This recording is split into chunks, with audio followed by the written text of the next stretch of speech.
Welcome back to Session 0, where I discuss Dungeon World and other RPG topics. Today I want to look at 5 things for Dungeon World from the D&D 5e campaign, Princes of the Apocalypse.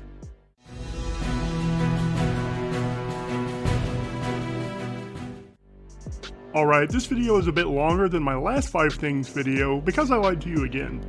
I actually found 6 things from Princes of the Apocalypse that I use in Dungeon World. I'll give honorable mentions to the 4 temples found in the campaign, which are all interesting, just a little large for my tastes. I also want to give a nod to the Princes of Elemental Evil. They're incredible forces of nature, any one of which would make for a thrilling, boss-level climactic showdown. One of these will make it into my Monster Talk series in the future. Now let's get to the list.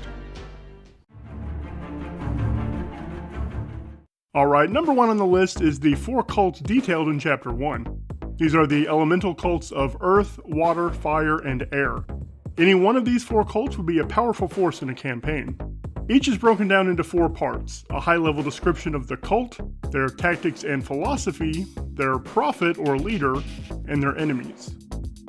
I'll highlight the cult of the Black Earth and its leader, as it's the first one in the chapter. I'm using my AIMS method, which stands for Agenda, Instinct, Moves, and Secrets. It's not a Dungeon World thing, but it's what I've been using for my NPCs for a long time. You can learn more about it right here. Marlos Urnrail is a Medusa and the leader of the Black Earth cult. His agenda is to strengthen the cult and use it to destroy civilization. Instinct is to become jealous, because he doesn't want to be outshone by anyone. His moves are move through earth and stone, gleefully petrify and smash someone, and call on the power of earth. Finally, his secret is, Marlos was once a self-indulgent, wealthy human aristocrat who turned to magic to preserve his fading beauty. He was driven mad when the magic ring which preserved his good looks transformed him into a Medusa. Now, this is more or less taken straight from the Princes of Apocalypse text. I showed you his AIMS card first because I want to talk about how you can use AIMS to form a hierarchy in cults, factions, and organizations.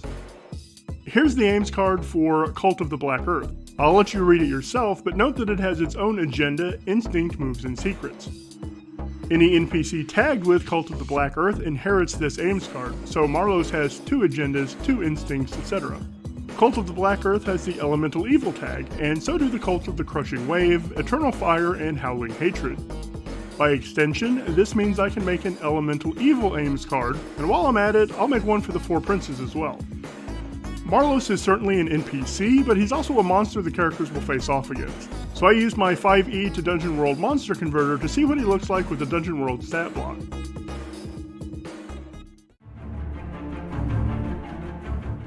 Coming in at number 2, which also comes from Chapter 1, is the section about adventure hooks.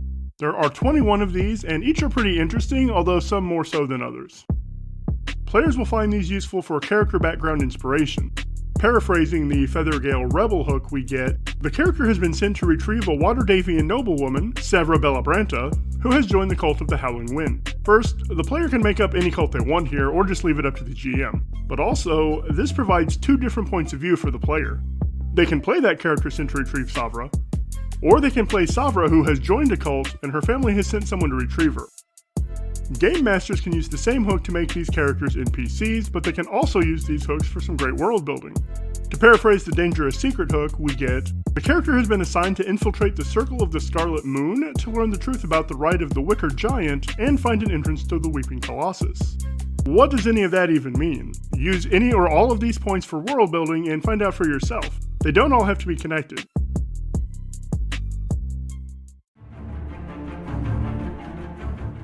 Number 3 is Red Larch, which is a decent-sized town on a crossroads. I mentioned in the Lost Mine of Phandelver video that I like the village of Phandalin quite a bit, but I really like Red Larch because it's on a crossroads. In my opinion, it can more easily be generalized for many different uses. I have a confession to make here though. I actually don't use the steading rules for Dungeon World because I feel they're overly mechanical for something that can be handled with fiction alone. That said, I did try to create Red Larch using the steady rules for this video, but I prefer using land cards. Land is another of my acronym creations, which stands for Land, with names and tags, Areas, which are sublocations, Natives, which are the NPCs, creatures, and monsters which inhabit the location, and Details, which are short descriptions.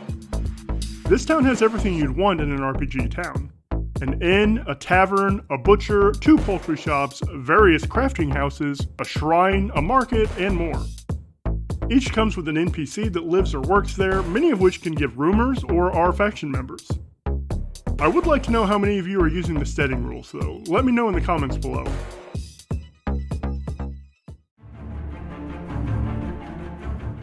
Number 4 is the Sighing Valley. This is a really cool little region in the Summer Hills with several neat things going on.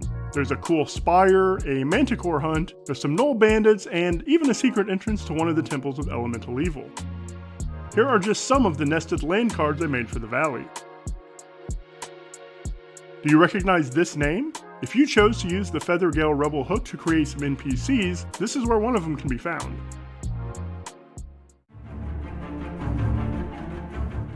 For number 5, I went with the side treks, which begin on page 160. There are 8 of these treks to choose from, and any one of them can provide multiple sessions of play.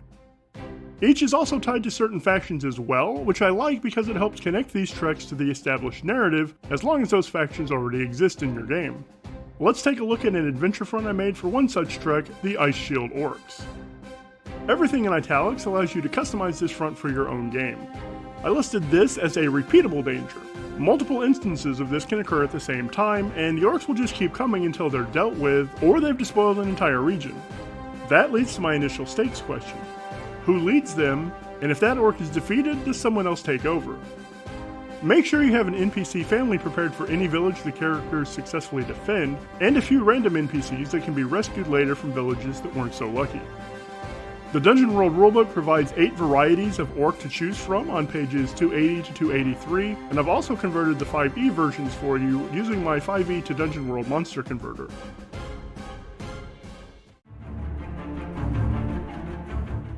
Finally, coming in at number 6 are the elemental weapons. These are magic items carried by the leaders of certain elemental cults, and all do a similar but different thing. For Dungeon World, I make them all grant elemental mastery as per the druid move, but only for one of the 4 elements.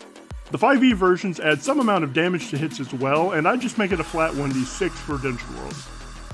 They also impart a flaw upon their wielder as well, and I thought it would be interesting for Dungeon World to change the alignment XP trigger to represent this flaw. Not their alignment, just the trigger for HP. A good paladin wielding Windvane, for example, would still be good, but they'd no longer receive XP for endangering themselves protecting someone weaker. They'd now get XP for breaking vows and plans, and eschewing duty and honor instead. While there is no mechanical change to alignment, you would have to have a talk about alignment change with any character using one of these weapons more than a couple times. I think it goes without saying that these elemental weapons should not be found in any random chest. In my opinion, each needs to be a reward for defeating a major adversary, and unless you're running an elemental evil campaign, maybe only one of these would even be present in a given world. Alright, that's it for Princes of the Apocalypse. Did I miss anything? Tell me in the comments what you would use from this book in Dungeon World. You know what to do if you appreciate my content. Thanks for watching, and as always, have a great day.